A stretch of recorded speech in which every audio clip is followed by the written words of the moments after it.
will call the workshop session to order, please. First item is discussion regarding water and electric rates.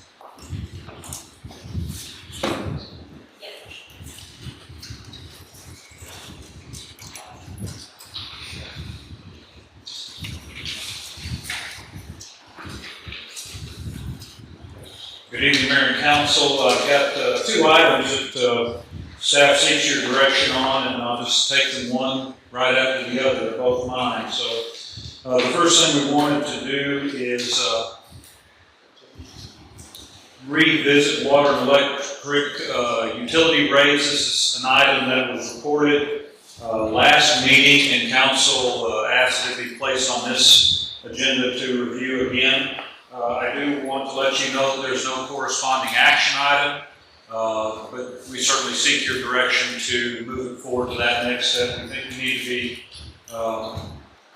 very deliberate about when we start talking about utility rates and wholesale costs and making sure that we have all the information and make sure that you feel comfortable moving this item forward to the next step if that's what you so choose. Just as a reminder, Council has provided background on impacts to the wholesale costs of water and utility, really as we were engaged in the FY23 budget process. We also talked about it a fair amount when we presented you the FY22 year-end finance report, again on February 13th. And it was on the March 27, 2023 workshop agenda. The briefings included discussion and explanation of wholesale increases in water and electric, rate comparisons with other retail providers and municipalities, impacts of various retail classes from hypothetical increases, and market impacts to wholesale electric rates. And I do want to, not only do you have the slides in front of you, you also have a couple of 11 by 17 handouts that are at your seat on the dais. There are 2 pages, and actually these are the same handouts we gave you on March 27th. In the event you wanted to refer to them tonight, you can do them again. One page is, again, where we take 3 or 4 different accounts. One might be, a single person living in the house, an elderly couple, a family outside of the city limits, so you can get an idea about what the impacts of certain rates increases would be to those accounts. And then we also have corresponding different various sizes of commercial accounts and the potential impacts. And I believe we showed you two or three different impacts on electric and 2 or 3 different price increases on water.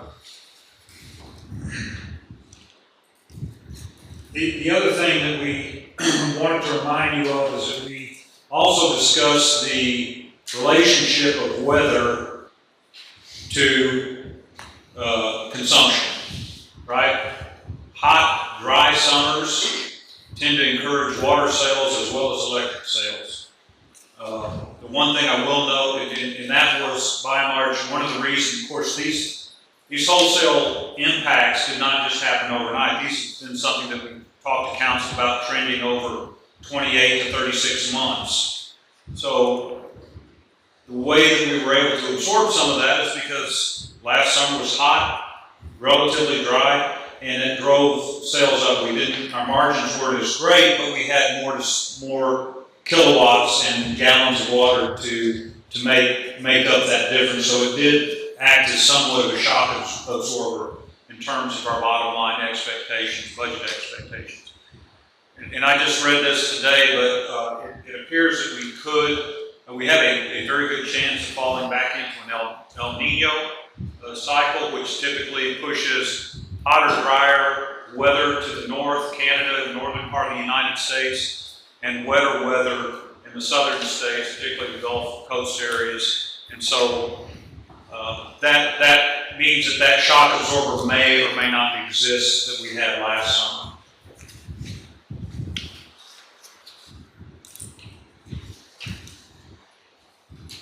Just as a reminder, the wholesale impacts, particularly on the water side, and again, we've talked about this a fair amount, They were related to raw water contracts, and we had, I believe, 2 of our 4 contracts come up. They came up at a much higher per acre foot cost, and that drove that raw water cost up about $200,000, as well as what we pay in terms of operating and maintenance expense. We pay, according to our contract, a percentage of whatever operating and maintenance costs are incurred by Central Texas as well as Kempner. Chemicals have gone up, labor's gone up, fuel for their vehicles has gone up. So all of those operating and maintenance costs have also had an impact on our wholesale cost of water. There are really 2 pieces of and again, I'm just kind of regurgitating what we talked about previously, but there's really 2 parts of the electric increases that have been impacted. One is just the wholesale costs, the cost to generate electricity, the means by which generators can make money on the market, and if generators, particularly in the LCRA fleet, do well, that's a pass-through to us. But where the market has really encouraged a lot of reliability, there isn't always that opportunity in the market to get gains from generation. The other part is the market cost, so what it costs for that reliability, and I'm talking about primarily the ERCOT market, what it costs to get electrons from one load zone to the other, which is basically congestion. What it costs us for transmission. So all those costs, again, as we've looked at those trend lines, if you combine both of those together, and this says, you might think it's insignificant, but you can see what it does to a ratepayer if you go up just 9/10 of 1 penny on their costs. Or I think some of your examples go up to 7/10 of a penny on their bill. It does have an impact, but that's the wholesale impacts that we're seeing on our side. So we really would like your direction. Again, we've tried to provide you information and timely information as best we can over the last 6 weeks approximately. In your idea about the direction, the possible timing and amount of increases, or certainly any alternative if council wishes to hold the retail pricing at the current levels, direct staff to do that.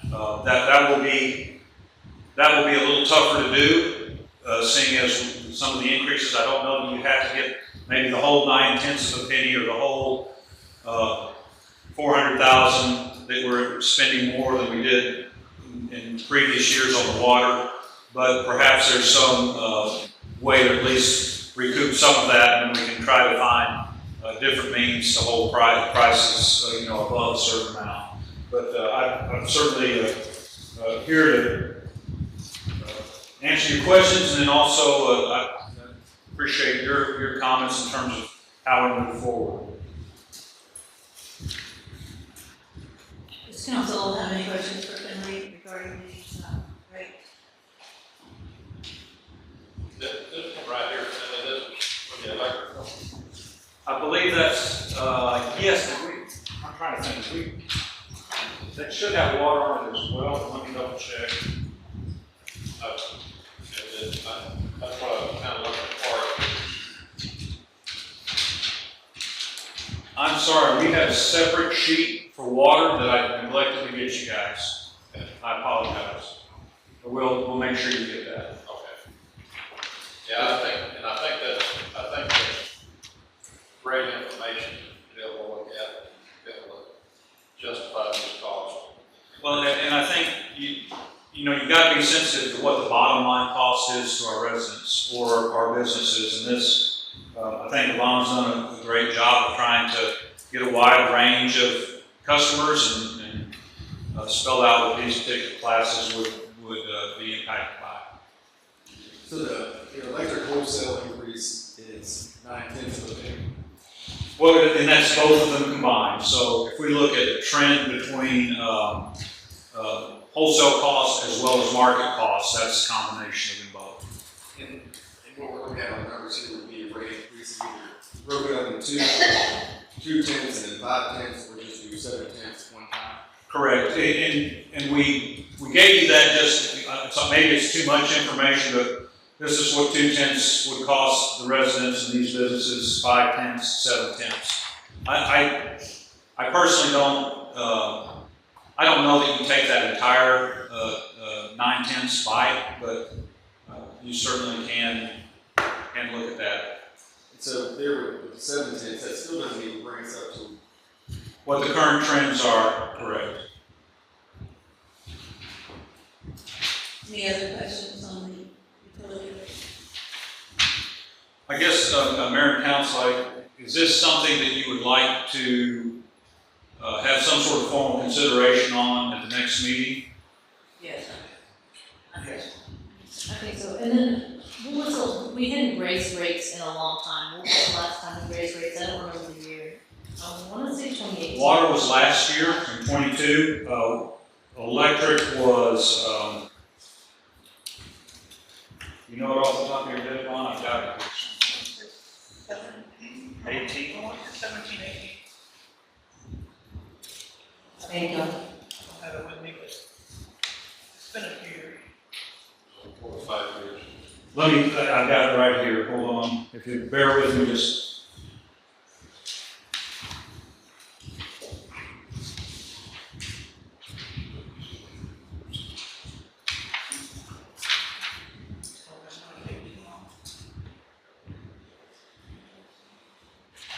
Water, October 1, 2022.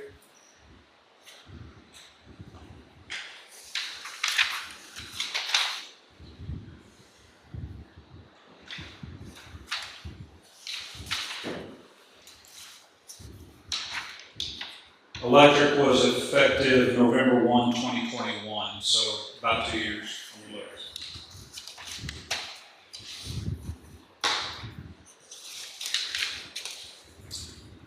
So I think it's our consensus to bring it back for Formal consideration. We'll do that. I'll get my slides squared away for the next item, which is a discussion on the hostess house.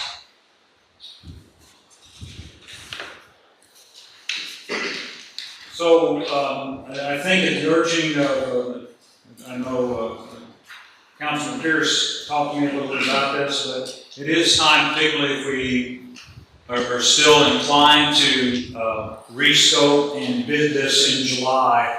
It is probably some time to start discussing this. This is simply meant as a starting point. It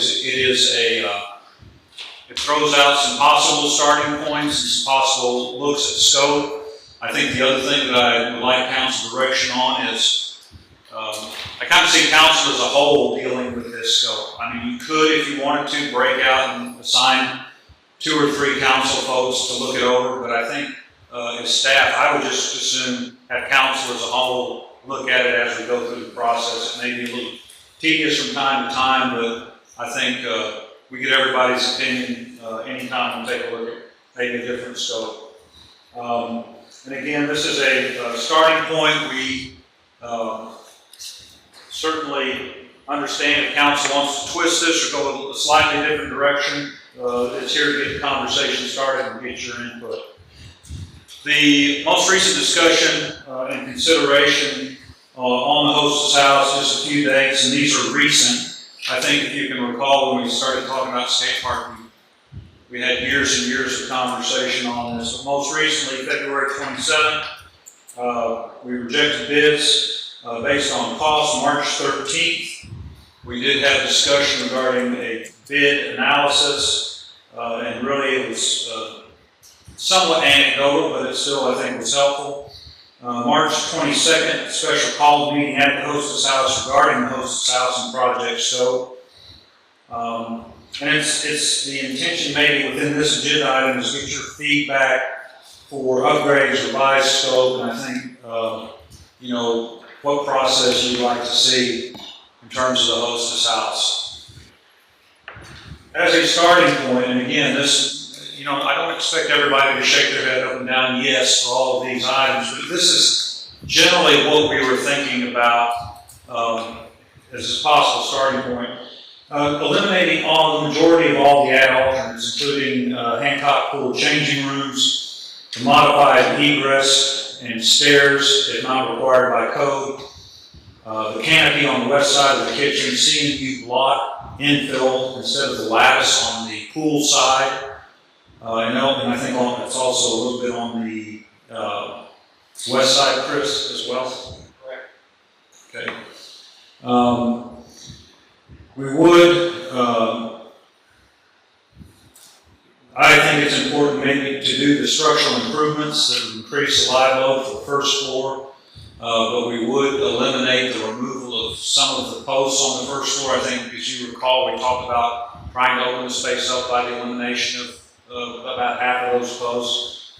Basically, won't have to leave those as is.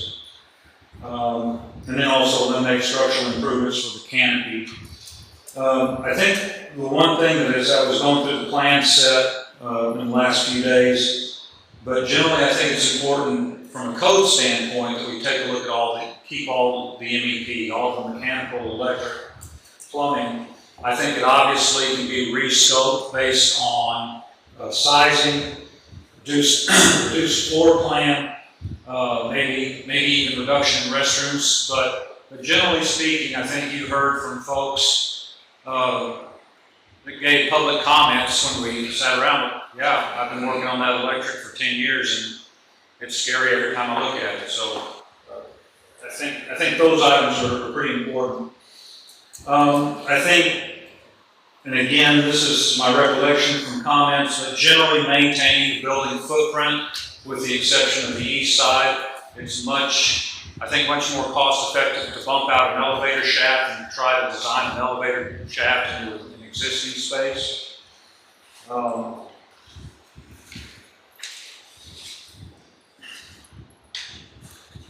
I think we would always want to review options for storage and increase restrooms if it can be done without increasing the building footprint, or for some reason there's something magical that can be done where you increase the footprint and allow for some storage and restrooms. However, I think the concern is that we'll have a project that is beyond what we wanted to fund. I think we would maintain the fire suppression system, maintain kitchen improvements, including the vent hood. We would likely have to continue to modify the railing based on code compliance, maintain the grease interceptor.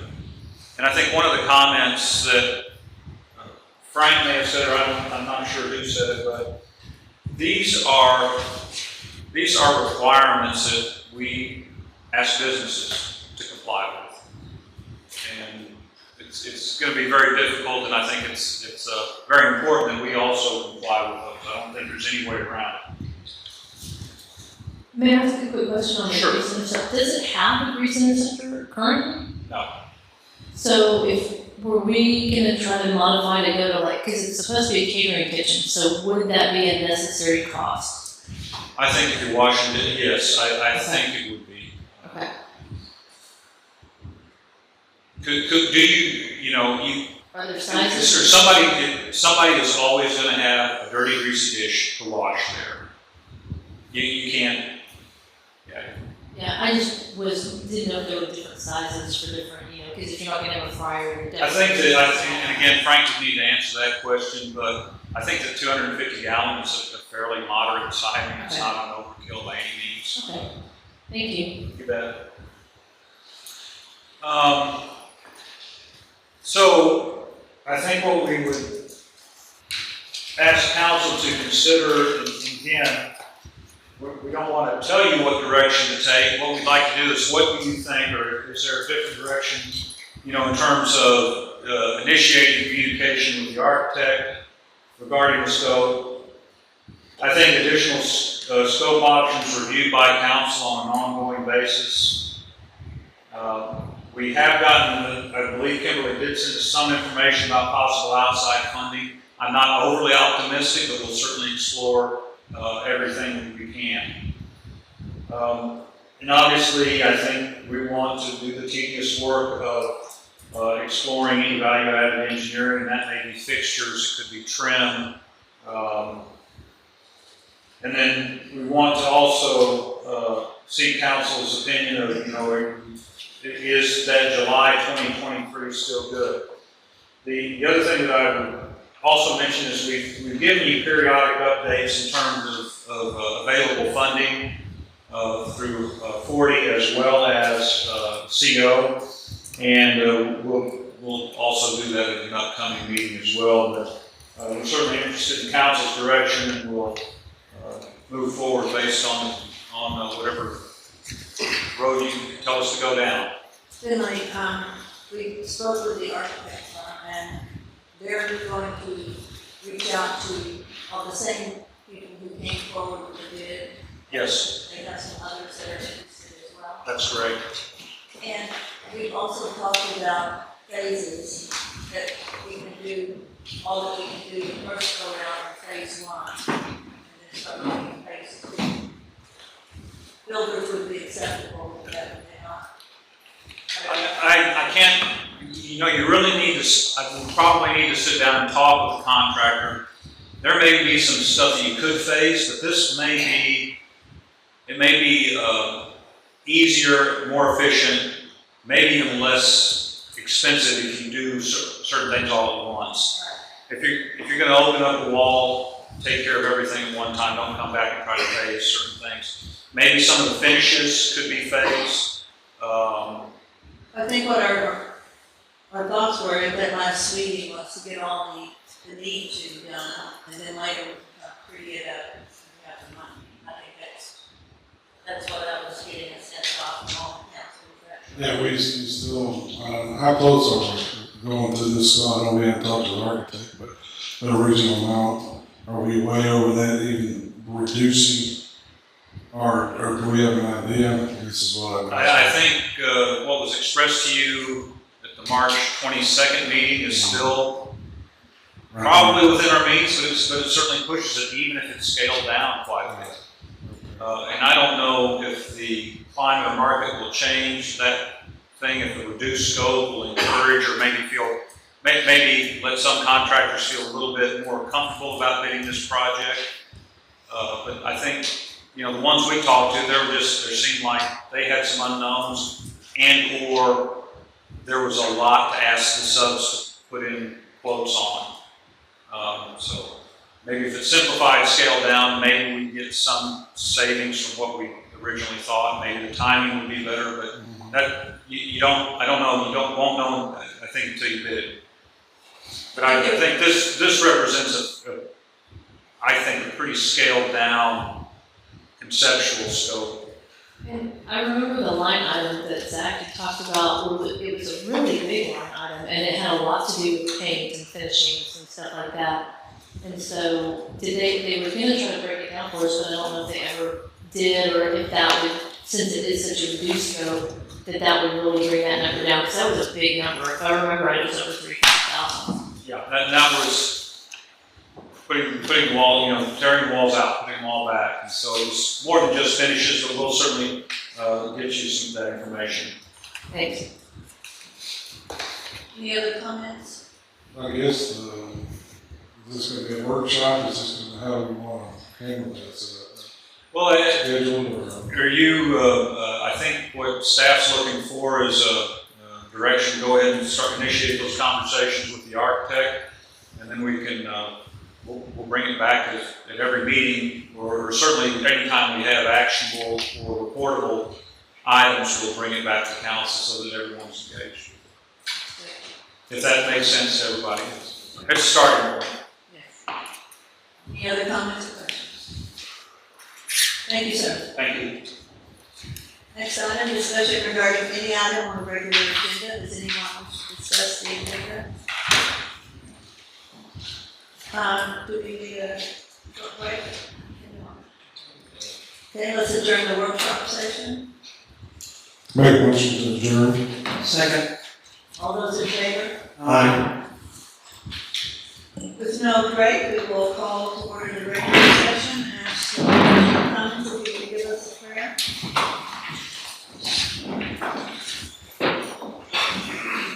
Let us pray. Dear Heavenly Father, we come to you tonight with open hearts and minds. We're grateful to be here in this good place, this nice building with these people. We ask that you be with us as we present and exchange information, help decisions to be made for the betterment of your entire community, which is all your people. We thank you for the gentle rains that came this last week and this weekend, and if you see fit, that you appreciate a little more. Watch over us and safety till we can meet again. Forgive us for our sins, and as always, in Jesus' name we pray. Amen. Please join me in praise. Pledge allegiance to the flag of the United States of America and to the republic for which it stands, one nation, under God, indivisible, with liberty and justice for all. Honor the Texas flag. Pledge allegiance to the Texas, one state, under God, one and indivisible.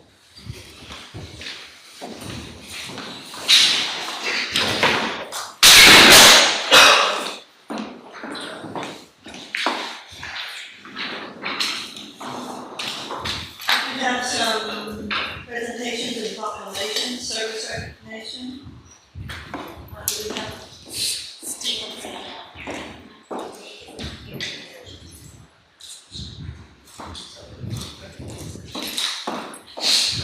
We do have Mr. Sheldon here with us for 20 years service.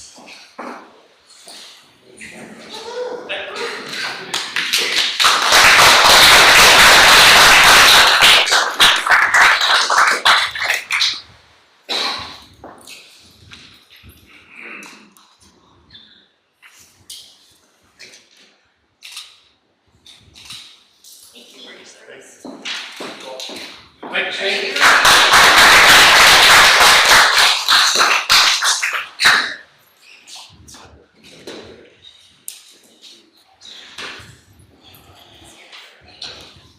So, this is a busy week for proclamations. I have 4, and I'm going to farm them out.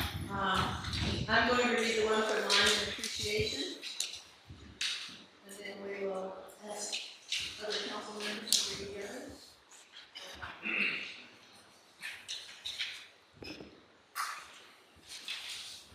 City of Lampasas Line of Appreciation Day, April 18th.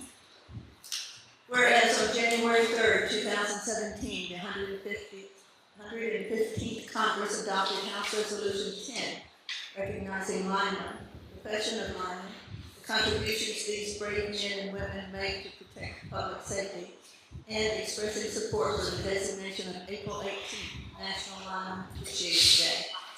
And whereas the City Council of Lampasas celebrates the profession of electrical lineman and wishes to honor its electric department personnel for their exemplary service to the city and its citizens.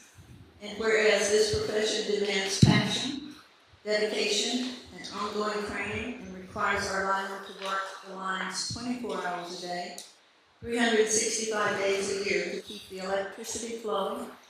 And whereas linemen are often first responders during storm, working to repair broken and damaged electrical lines under hazardous conditions in order to make the area safe for other public safety heroes. Whereas linemen play a vital role in the lives of our citizens by maintaining and growing our electrical infrastructure, and they put their lives on the line every day by working with the many dangers of high voltage. Now therefore, I, T.J. Monroe, Mayor of the City of Lampasas, hereby proclaim April 18th as Lineman Appreciation Day in Lampasas. I urge all citizens to remember the selfless work the city's linemen do each day to keep our lights on. The next proclamation is National Library Workers' Day. Davis. Yes, ma'am. National Library Workers' Day 2023 proclamation. Whereas Lampasas Public Library provides community members with the knowledge and information they need to live, learn, and work in the 21st century, whereas there are thousands of academic, governmental, public, school, and specialized libraries in the United States that provide excellent and valuable service to all library users. Whereas libraries represent a microcosm of the larger society, and library workers play an important and unique role in the communities that they serve by providing an exclusive environment where all are treated with respect and dignity. Whereas librarians and library support staff bring the nation a world of knowledge in person and online, as well as personal service and assistance in finding what is needed when it is needed. Whereas it is important to recognize the unique contributions of all library workers and the value to individuals and society of those contributions.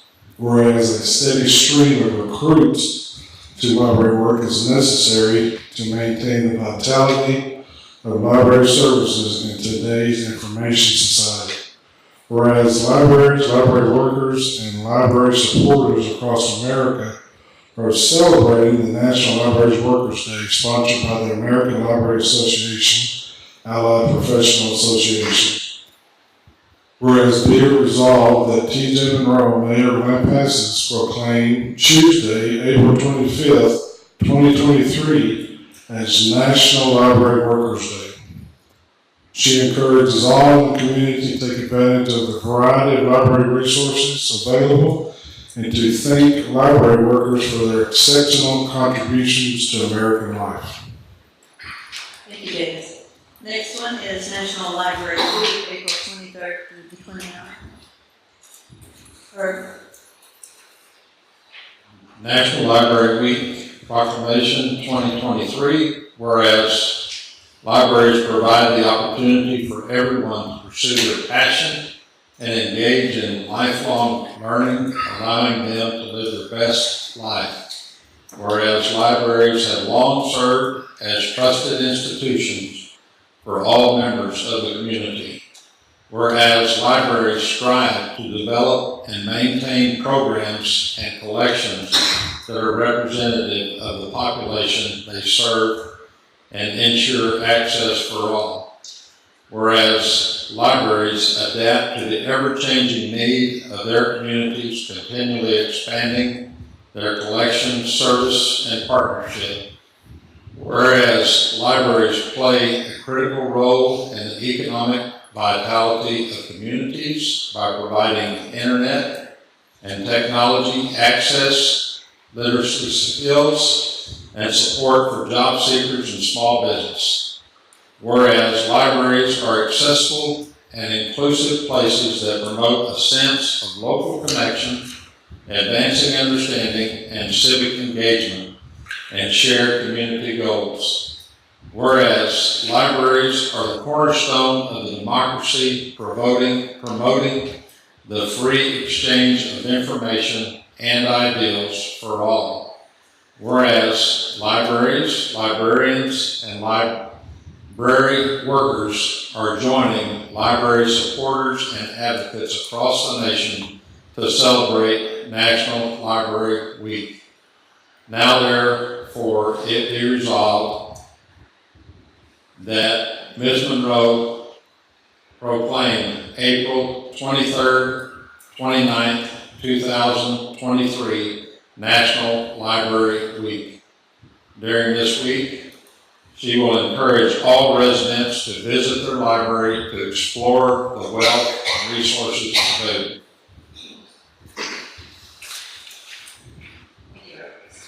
next one is Professional Municipal Clerks Week, April 30th through May 6th.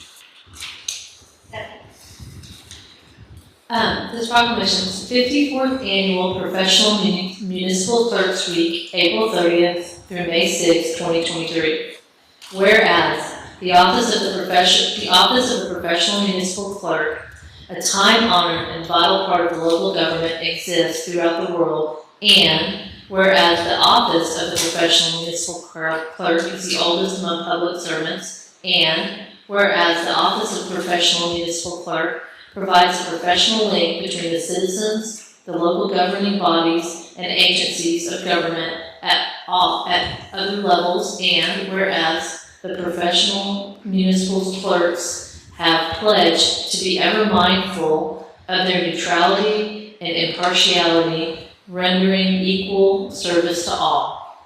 Whereas the professional municipal clerk serves as the information center on functions of local government and community, whereas the professional municipal clerks continually strive to improve the administration of the affairs of the office of the professional municipal clerk throughout participation in education programs, seminars, workshops, and annual meetings of their state, provincial, county, and international professional organizations. Whereas it is most appropriate that we recognize the accomplishments of the office of the professional municipal clerk.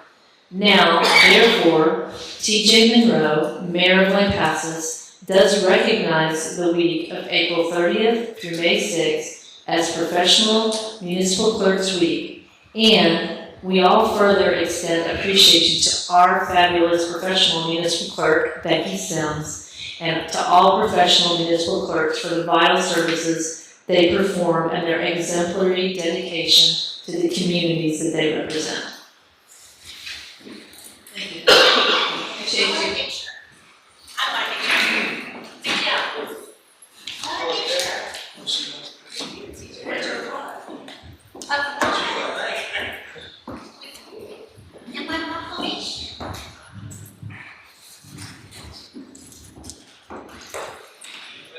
She's getting it. She's coming at me. Just doing this for covering short time. It's all right. My last picture. My last one. One of my last, anyway.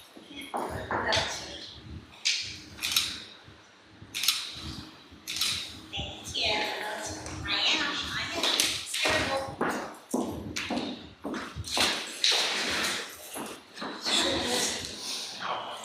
I'm gonna say that song.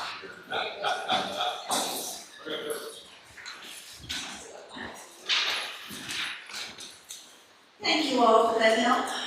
Next item is citizen comments. Any person who desires to address the city council on a matter that is not included on the agenda may do so at this time.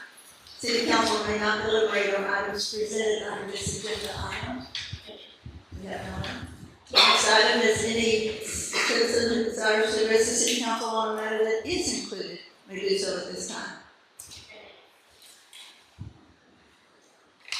Minutes, discussion and possible action concerning the approval of minutes of the regular meeting held April 10th, 2023. I didn't see any corrections, recommend approval. Second. Have a motion and a second, all those in favor? Aye. Thank you. One abstention. 3.0, the consent agenda. Number 1, discussion and possible action regarding the second reading of an ordinance to update the employee personnel policy with departmental certification pay as it relates to specific job responsibilities. Number 2, discussion and possible action regarding the second reading of an ordinance to amend Chapter 82 Utilities, Article 3, Sanitary Sewer System, Division 5, Industrial Sewer Use. Number 3, discussion and possible action regarding the February 2023 investment report. Does anyone wish to pull any of those?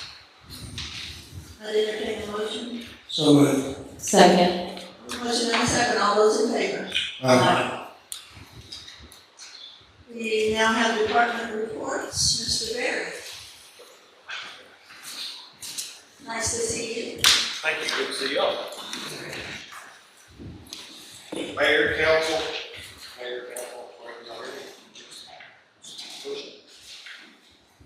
you hear me now? Yeah. Mayor, council, been busy at the golf course. Just kind of list of things that we do, every week and every month, basically. But kind of the main things are we apply gypsum and potash on the greens. We do that every month throughout the year because it helps break down the salt that's from our water that we put on the greens. So we have to do that every month during the whole year. And then we put out 400 pounds of fertilizer on the greens. Monthly, we only do that during growing season, from about March to about October. We put out 20,000 pounds of pre-emergent fertilizer on the fairways and rough. We do that in early spring. That's to prevent some certain weeds from germinating. We also put a product down called Ronstar. We put that on the tee boxes and the green surrounds. We do that. We did it February 28th, and we're going to do it again in about 90 days. Basically the same thing, it's keep roots and germinating. During the cold snap we had in December, we had a pretty costly damage in there due to that, despite us putting numerous heaters and everything to keep it from happening. But we spent about $12,996 repairing it from the damage. I did budget $10,000 just for something like this to happen, so we nearly covered. And I do that annually. I am looking into a heater that actually attaches to that pump station. I'm actually getting called about quotes on it last week. I hadn't got it yet, but I called to get those. So we'll find out what that is. While the pump station is down, I called the electrical department. They have come and pull our foot valve that's in the creek. Usually about every 2 years it kind of rusts out and gets damaged. So while the pump was down, we went ahead and pulled that and replaced everything in it. We did have a little project, excuse me, this winter on one of our tee boxes on number 1, kind of on the pro shop side of the creek. We enlarged it, put new grass on it. The Hancock Park Golf Association paid for that. It was $5,915 to do all that, so they helped us out a lot. Also, Dan Waters, he retired at the end of the year. He was with me for, I think, 22 years. Moved Gary's score up. Gary has been with us for 14 years. Went to his spot as greenskeeper supervisor. So far, doing a great job. Had no complaints, and then I hired another guy named Mike Oden. Real good guy. So far, he's working out well too. Then our memberships that run on a 6-month basis, I kind of listed these because our place has been busy. We picked up quite a few new members. I say quite a few. I mean, normally it stays about 160 on the single membership side, and we were up to 183 this 6 months. The couples always remain around 35 to 40. Family was down 1. Our trail fees are just, I listed those because they were up a little bit. That's what the members pay to have their private cars on the course. And then our shed fees, of course, stay the same because we have 131 sheds. So far, the play on the course has been, every year's been busy. If you look at the graph, I've got it, couldn't put the exact numbers on it, but I jotted them down. Our green fees were up. Last year, we had $14,476.17 in green fees. This year, we had $19,253.02. Our cart fees, we had $10,612.60. This year, we had $13,534.29. Those are kind of the main ones that I listed just to show the increase in play. Last year, our monthly total was $37,112.41. This year it was $42,191.49. That's about a 12-13% increase. So every month so far this month has been more than the prior year. That's what I kind of always compared to. In fact, last year, 2022, every month was more than 2021. So since COVID, I mean, play has picked up a lot. That's all I have. If you have any questions. Thank you, Ben. Thank you. Appreciate it. Next item is City Manager's operational report.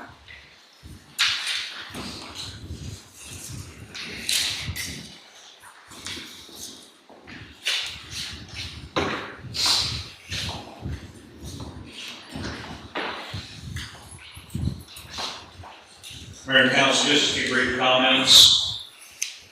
CIP committee met on April 11th, and we met at the Senior Center on 8th Street. That was a building that had experienced some structural damage from a strike, either a vehicle or a bucket or something hit the outside and actually did some damage to it. I think it was good for the committee to meet there. We've tended to travel from spot to spot, kind of take a look at city facilities, and I think that's been pretty valuable to their process. Chris did provide some perspective regarding the lease arrangement with Hill Country Community Action Association and the services that their organization provides to our community. During the meeting, we also spent some time to talk about the CIP or the project schedule, public facility schedule, spent some time talking about facility security, the hostess house, improvements to City Hall, the Calvert building. And I'm just picking out 3 or 4 things from a list of approximately 80 to 85 projects that we typically identify each year for a 5-year plan. Doesn't mean all of these projects get done. Ultimately, it's up to council to look at the CIP, what they felt needed some emphasis, and then budget and direct staff to implement those projects. We did point out some new projects on the schedule, including 2nd and 5th Street improvements, some improvements to the wastewater treatment plant. The next meeting will be May 4th at the Calvert building. Park Board was scheduled to meet on April 20th, but we did have some inclement weather, so they postponed that meeting. The agenda called for discussion and maybe direction related to wine tasting at Community Garden, the Wings of Eagles program at the skate park, Go Texan concert, and I believe disc golf and the multi-use trail system as well. I think there are a couple of items that are obviously put forward on this agenda that you'll consider later. There are a couple of items I think Parks Board wanted to beat up a little bit more, but I believe that they are scheduled to meet tomorrow night, Chris? Yes. So they will be meeting tomorrow night, so we won't have to wait a whole month to pick up the loose ends from the other projects that they will. But you will be asked to take some conditional consideration tonight, I believe, on a couple of items. LEDC mid-April 19th, continued discussion of land use covenants, and really, we've been talking about this for about 2, 3, 4 years. We're down to it. So once we got to a point, shipped it off for legal review. That tends to raise a couple, 3 questions that the attorney wanted the board to be able to make sure that they knew exactly who was going to own the drainage pond and exactly if you could subdivide beyond that in terms of the covenants allowance. And so a couple of those questions came up, but they were fairly straightforward. I think we'll be looking, the EDC board will be looking to approve those at their next meeting so that they can be filed. We did also talk about some recent business prospect activity, the solar eclipse, the joint city-county statement on relief route, and signage. Health insurance, we did get our mid-year review and plan performance from our consultants in the city's health insurance carrier, Baylor Scott & White. And this is the first year that I can remember that our claims to premium ratio was upside down. We actually paid out more than claims than what we paid in premiums. And even if you don't, even if it's 85%, sometimes that will still trigger some cost increase to your plan. I will report that the city has been good over the years. There have been a couple of years where everybody was getting 10, 15, 20% increases and we stayed flat. So over the last 3 years, our claim to premium ratio has been pretty respectable at about 84%. There's a lot more to that report than just that one particular item. It talks a lot about prescription usage, how people are utilizing, what providers they're seeking, and there may be some opportunity for us to do some education with our provider about ways to maybe trim some of those costs. We do not have a rate for next year that'll have to go to underwriting. We unfortunately do expect to have an increase in our health insurance costs. We'll report that just as soon as that is determined. The eclipse, this is something that I believe we did report to you on perhaps through an email. Want to thank Ryan Ward for coordinating the meeting with City of Austin event planning staff and their transportation staff. I thought it provided some very good insight in terms of coordinating major events related to health and safety, traffic congestion, and even cost recovery. It's a little different than what we have to do here. They don't do the events. They don't plan the events. An event organizer does that. They set your fee. They make sure your public safety is taken care of, right-of-way is taken care of. But they did provide good insight. They also probably wouldn't work as closely with businesses as the city of Lampasas would. So we're working more one-on-one in certain respects, but big picture, certainly some great insight and perspective. Certainly, we need to clearly be able to communicate public viewing. areas while also putting measures into place to protect our assets. We have been able to initially source restrooms, water stations, dumpsters, and we also will begin to put together a preliminary event budget and deployment plan. Those are items that I hope to bring back to council here in the next, if not next meeting, certainly the meeting thereafter. I think we could probably give you at least a preliminary rough budget coming up.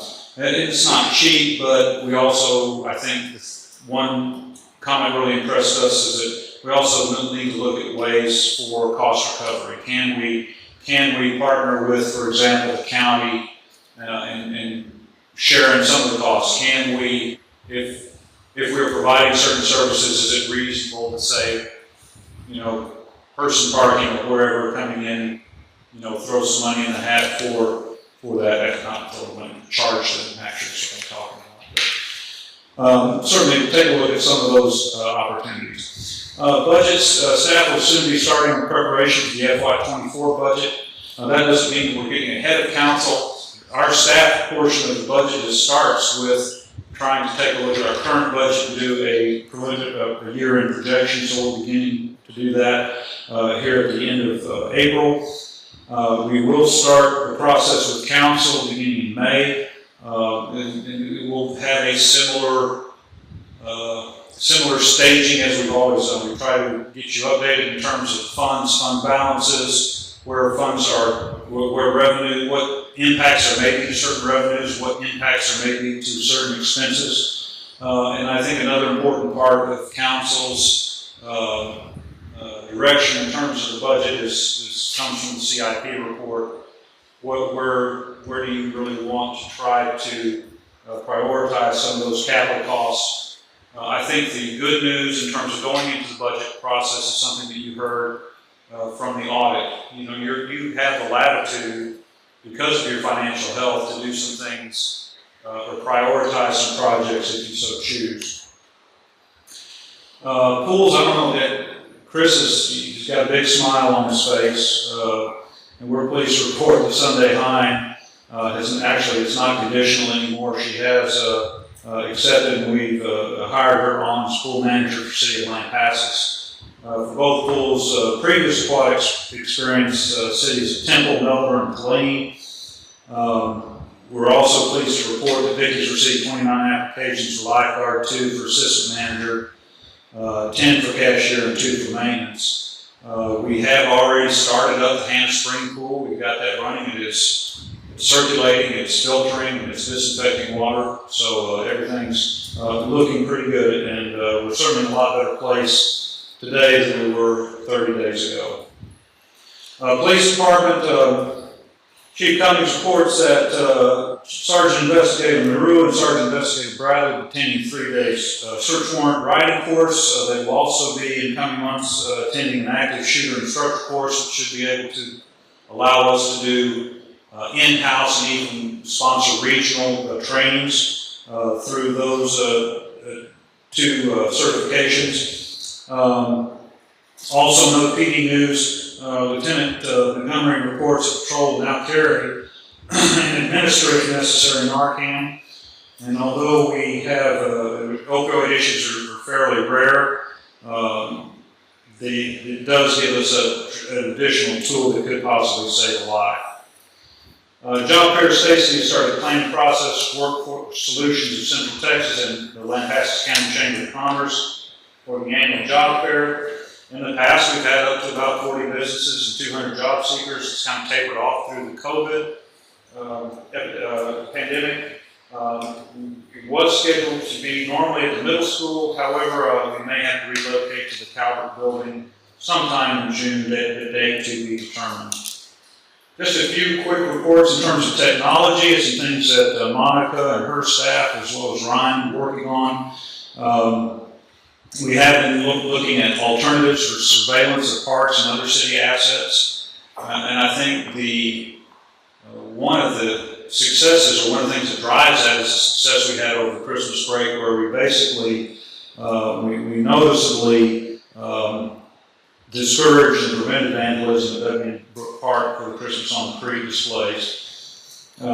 We've also been working on the implementation of executive time. That's the item that was approved by council, identified through the CIP process, approved by council as an HR program that will help, bottom line, will help us eliminate paper, make it more efficient in terms of time off, timekeeping, etc.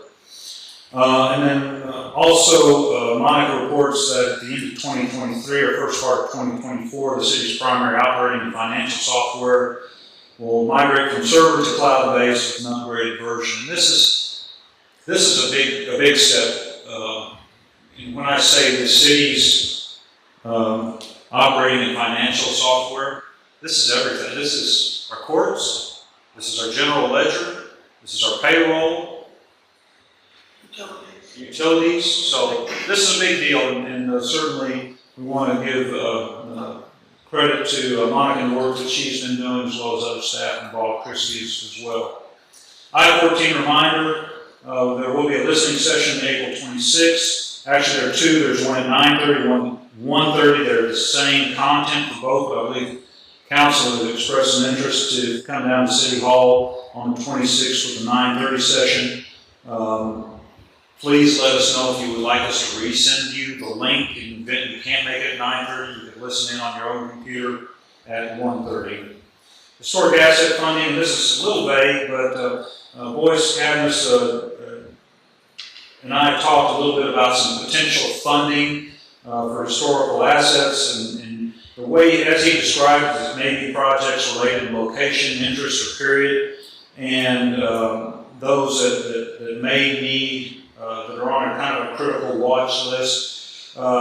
He will research it further, but without objection, he may inquire and maybe even take a look at listing some of that, particularly in the East Lampasas area, New Hope Baptist Church, Colored School, 4th Street Church, may be candidates in his eyes. Staff's pleased to recognize the following employees who began their City of Lampasas careers in April. Kyle Harrison, 4 years, Nick Gigley, 5 years, Stephen Sheldon, 20 years, Brandon English, 1 year, John Granlund, 14 years, Michael White, 14 years, Renee Romansky, 10 years, and Amy Catherine, 1 year. Thank you. I'd be happy to answer any questions. I had one question. I know maybe just a quick update on the substandard housing, or where are we at on that process? We're going into the next section of sending out notifications. We sent out to the first 7 that were damaged by fire, and we've gotten good results from them, talking to them, and then our next section we got some more. And then we've also compiled a commercial list as well. So it's still working, it's just a little bit at a time.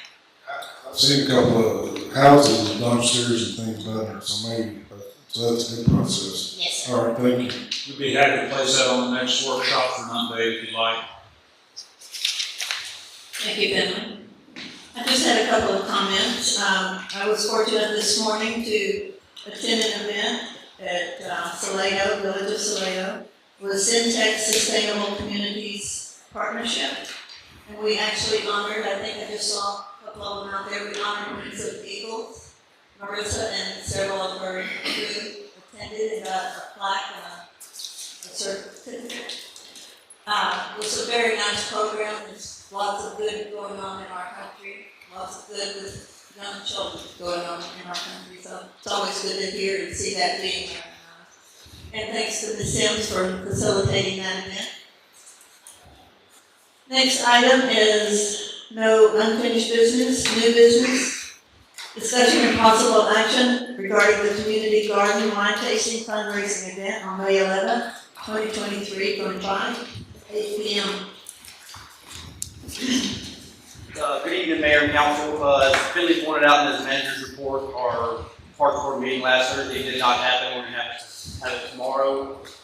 But these two events were scheduled to be discussed during that meeting, and since the events are happening in May, we didn't want to hold them off any longer. So we've got some representation from each one of the groups here to give you some details and for question and answer if need be. I did talk to the chairperson of the Parks Board, and she thought that it was pertinent that we got this here as quick as we could to make sure we got it in front of y'all for your considerations.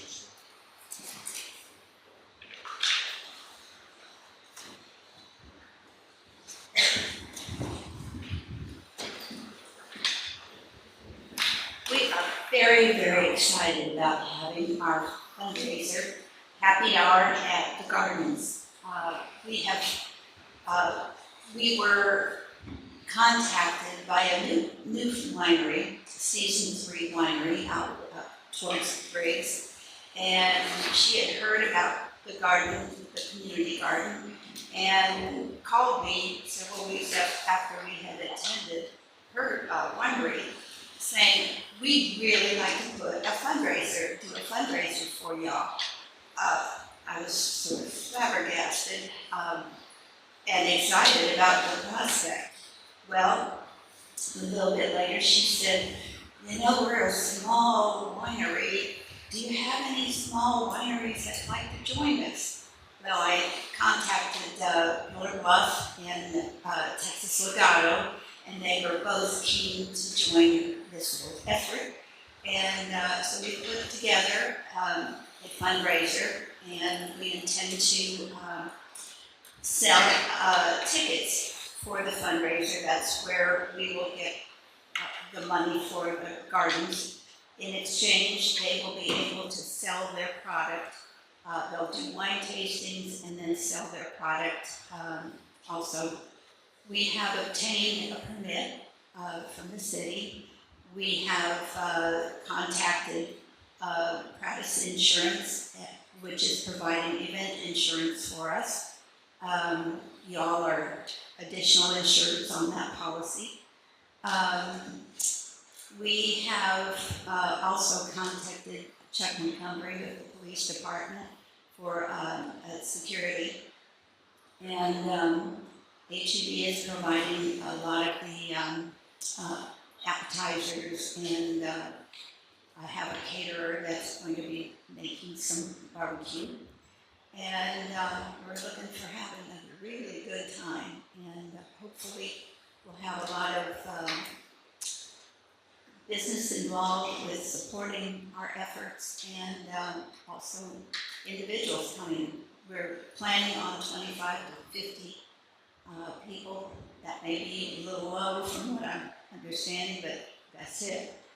And maybe next year, bigger. Any questions? Move to conditionally approve, based on approval by the Lampasas Park Advisory Board, for the Lampasas Community Garden Wine Tasting Fundraiser event to be held May 11, 2023 from 5 to 8 p.m. Second. I have a motion and a second. Are there any questions for Ms. Carter? Yes, ma'am. I was just curious what you're gonna sell tickets for. $20. And you're only selling 20 to 50 tickets, or are the tickets unlimited? 25 to 50. That was a guesstimate. We never had an event like that big, so that seemed to be a big deal for us. And then I had a planning committee meeting, and they all said, you know, it could be a lot more wanting that, but I don't think we can stretch it too much further. We still would invite people to come and look at the garden, but as far as the tickets will be punched for a certain amount of drinks, so that's under control. What are you gonna use the money for? What are we going to use the money for? Our ADA compliant fundraiser that we started last fall. We got about half of the funds that we needed to be able to complete that project, and this will go towards that, as well as materials for the handicap, I shouldn't say handicap, physically challenged. Those who can't bend over and getting down, and there's a lot of us that are getting close to that position. They'll be able to garden from either a counter height or a table height garden beds. So that's like raised beds, is it? They are raised beds, yes, but they're really raised. Yeah, right. Any other questions? I do have a motion and a second. All those in favor? Aye. Any opposed? Thank you, ma'am. Thank you. next item is discussion and possible action regarding Born to Soar event at the Lampasas Skate Park, May 20th, 2023, from 9 a.m. to 2:30 p.m. Mayor and Council, again, this was an item that was scheduled to be discussed by the Parks Board last Thursday that obviously didn't make it, so I think we've got some representation from Wings of Eagles here that would like to give you their details on everything as well.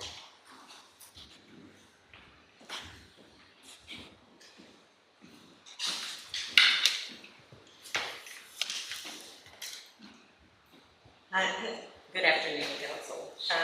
First of all, we'd like to give you thanks for giving us the opportunity to come and speak to you about our plan or hope for a skate park grand opening event that, with y'all's approval, will be May the 20th, and it will be hosted by the Wings of Eagles Outreach Program. Our goal is to introduce this new sport to our community and to our young athletes. We were really excited in our research to find that as of 2020, this is a sport that is recognized by the Olympics. And we have actually discovered as well that as close as Belton, we have a competitor that lives there. And in the surrounding communities, there are different levels of either semi or professional skaters, athletes that are here. And so what we're wanting to do is to introduce our community to the opportunity to give individual areas to build goals, set their sights as high as they would want to. And we're excited to be able to be the first to host something to where we can give these new athletes an opportunity to do an individualized sport. And so we plan in our program to offer demonstrations by individuals, introduce tricks and things of that nature, also provide clinics. So for these that are new to the sport, that are interested or want to have a little bit more on face-to-face lessons or things of that nature, we're hoping to have that available to them. This event is strictly, mainly as a just new to the community event. So we're not looking to have a fundraiser on it per se. We are, if somebody wants to donate to Wings of Eagles, that's awesome. We would be, of course, very happy to receive. But mainly it's just to get people excited and introduce them to it. We had a team of semi-professional skaters that have been in the community before.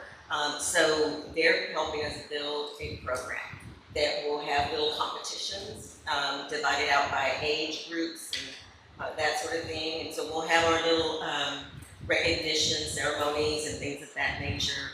We'll have, we hope to have a DJ to provide music, and of course a PA announcer to talk about what we are seeing.